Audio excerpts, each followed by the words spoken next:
Intokozo kimi nakithi sonke njengoba silapha sisuke eMzinyathi siyi-ESCO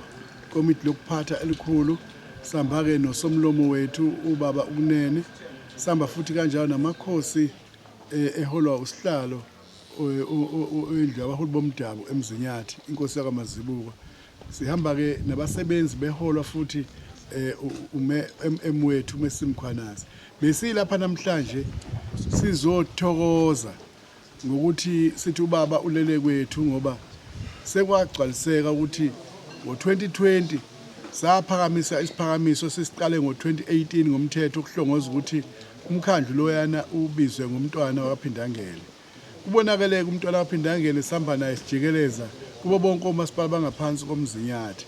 wasemukela lesi simemo noma lesicelo sethu umntwana kwase kufika ke lokho kuyi lockdown ngeCovid kwase kubuye iqala ke futhi sesiqala lendlela lonke siyiphethe nomntwana efika ukugijima okugcina kwakhe unyakenye hayi lo nyaka esikuwo lodlule la efike khona sase simkhombisa nelogo yithe sase siyenzile wathokoza ngayo ngesikhathi sesidlo sasemini wayihamba futhi naye indodana yakhe eyayingakabi inkosi kuleso sikhathi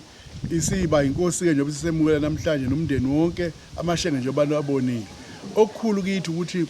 usinikile igunya lokuthi bayemukela bona njengomndeni kuba siqambe lo masipala wethu ngokuthi ubizwe ngumntwana Prince Mangosuthu District Municipality umzinyathi ngoba oqala nje umzinyathi uhlupha nabantu ngoba niyakuthi ukuthi umzinyathi mbili khona umzinyathi olapha emaqadini eNdwedwe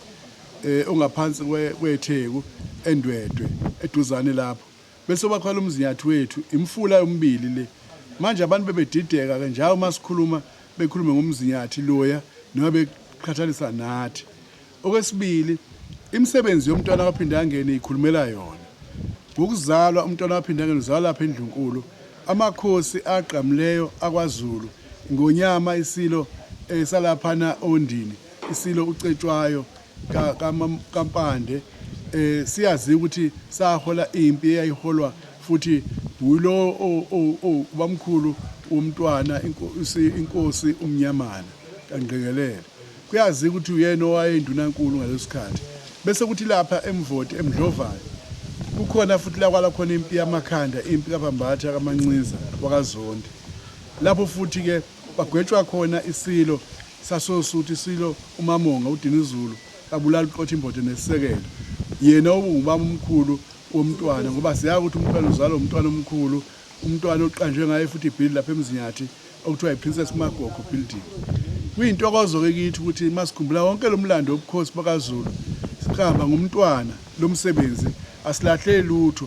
ishabasheki somphakathi sentuthuko ishabasheki sokubhekela inhlala kahle neqiniso nobulungiswa babantu ngokokholo ngokwemfundo amasiko nomlando umntwana kaPhindangene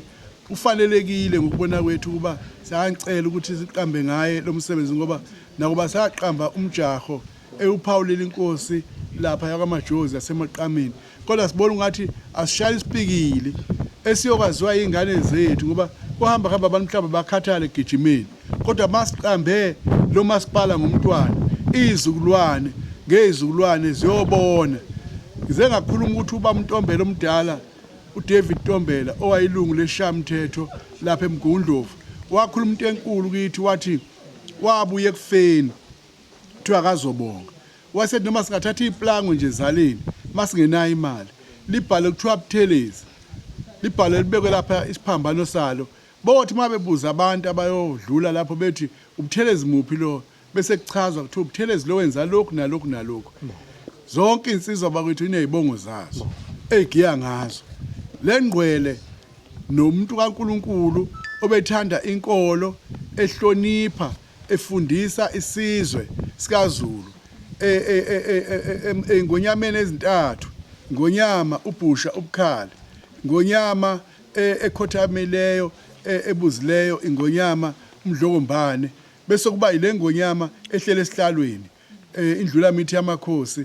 usebenzile umntana enkosi loyo ngasisola ungabuya imfamona nje izwe lonke limvumile sibonile noma esetshalwa, sibonile isonto lonke ongqongqoshe bephelela laba babe ngomengameli bakuthokozela. Empeleni abakhulume kimi bamaqembu bathi kade kwakufanele ukuthi umntwana akhunjwe ngento eyigqamileyo. Yebo, ikhona iMangosuthu University okuyitechnical eyakhaya. Yebo, kukhona umlando abangawazi abangukuthi umntwana owahlangana nesile sasibusa umaqoqo imali kwakhiwa uNgoye lolo likhona iuniversity. Abazi abanye ukuthi nisho itshe lela elapha kwaDukuza sifakazile isilo, sikhuluma lapha ukuthi isilo esuyise emkhulu waso uBhusha uBukhali ngo1954 abaqala bavuselela lelitshe elaqalwe isilo esasingaphambili umqalajuba. Manje ke angazi singathini ngoba bayiqamba imigwaqo abantu ngomntwana baye bese beyiphika beyichitha. Sicabanga ukuthi lolu litshe esilibekayo lesi sikhumbuzo esisenzayo bonke abantu bayosihlonipha basesekele nabasebenzi bethu bahloniphe uma bethatha izinqumo njoba uMM ekhulume wageqa amagula ngamangala ukuthi emncane kangaka uyaze lapho lo mlando awukhuluma ngomntwana ukuthi hayi ukuthi wenze lapha kwakuthelezi kuphela umsebenzi, hayi ukuthi wenze lapha ezizweni zamaZulu umsebenzi, hayi ukuthi wenze kwaZulu Natal umsebenzi, kodwa uwenze nisho eNingizimu Afrika, eAfrika nasemhlabeni wonke jikelele. Waba indodana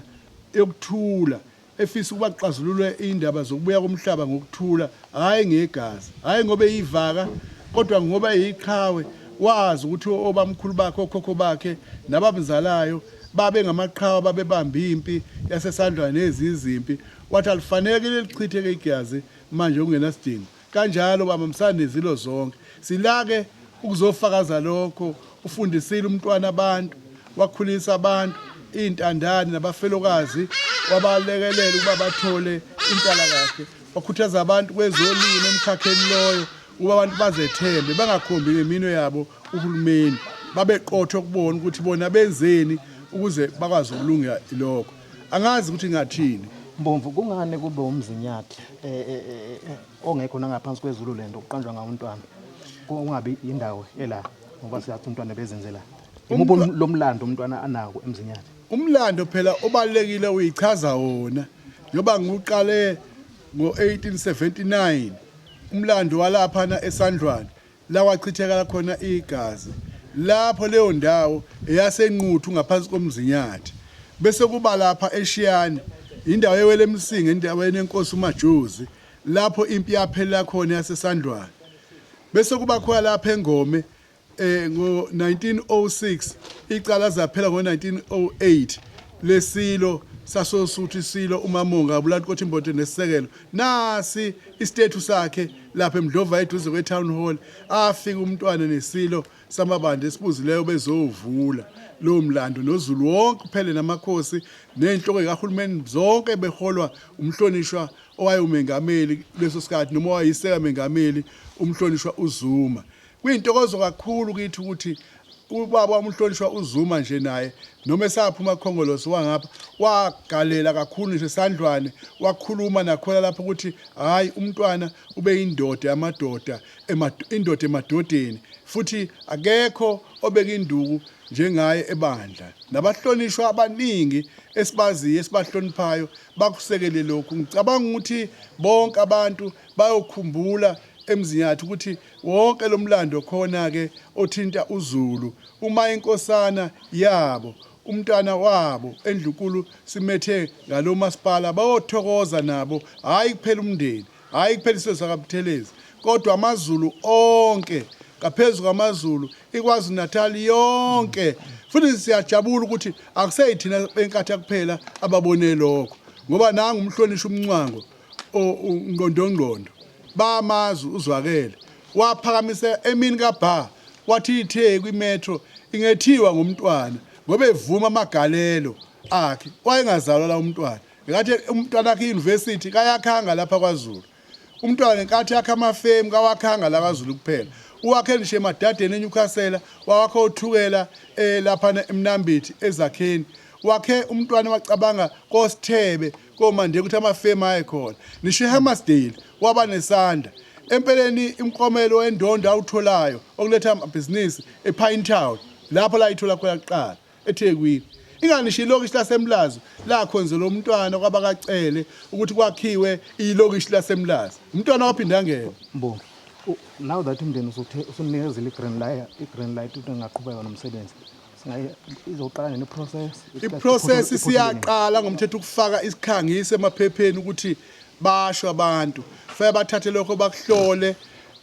emwethu nangu Messi Mkhwanazi nabasebenza naye inhloko yomnyango umnomzane uNtanzi yibo manje esengibabhekile ukuthi inyanga ezisithupha basikhipha kuleli hlathi lokuba singazi ukuthi kunini lo msebenzi utholakale uphumelele siyazi ukuthi uhulumeni waseNingizimu Afrika sihleli ngokuhlalisana kahle namhlanje owayiphupho lomntwana akekho ngavimba ngoba siyazi ukuthi ukhongolo sophethe kuzwelonke sinongqongqoshe ngikhuluma nje elakuyiphupho lomntwana ukuthi asebenzisane akekho umuntu ongavimba leli iphupho nakwazi Natal uhulumeni uholwa iIFP nje umhlonishwa umphemba kodwa siyazi ukuthi siphathisene nokhongolozi ubani komnye ongavimba ngoba yile process yokukhulumisana umnyango lobuciko wamasiko nakho konke okunjalo nemidlalo kuzwelonke okuyiwona okufanele ke apply ukuqhutsheke noma application ethu khona bese kuphinda futhi kuba la kurejiswa khona lokhu kweHerald ilogo yethu phela trademark yethu ukuthi akekho umuntu ongayishintsha mase siimukeliwe ngekho kuthiwa sithathe omunye ileyo process esuke sifuneka sekufakwa ke emaphepheni kwegazethi ke uhulumeni sekuphasisa ukuthi sesiphasile emva kalokho sesiyagiya sekusukusi luyaphezulu sibika uNkulunkulu sibonga naseyinyanyeni ukuthi ubabulele kwethu sekuphumelele kwisicelo esasisibekela umntwana kodwa iminyango ya-approve Mbongi iminyango izo-approve phela ngeprocess ngoba okokuqala besibambile bathe bafuna incwadi ebuya kaButhelezi esho ukuthi bayavuma leyo nto besibambile kuphela futhi niyavumelana namaqembu epolitiki aphikisana ngaphakathi kwamasipala avuma amaqembu epolitiki asesekela okay siyathokoza kakhulu ningakhuluma mhlawumbe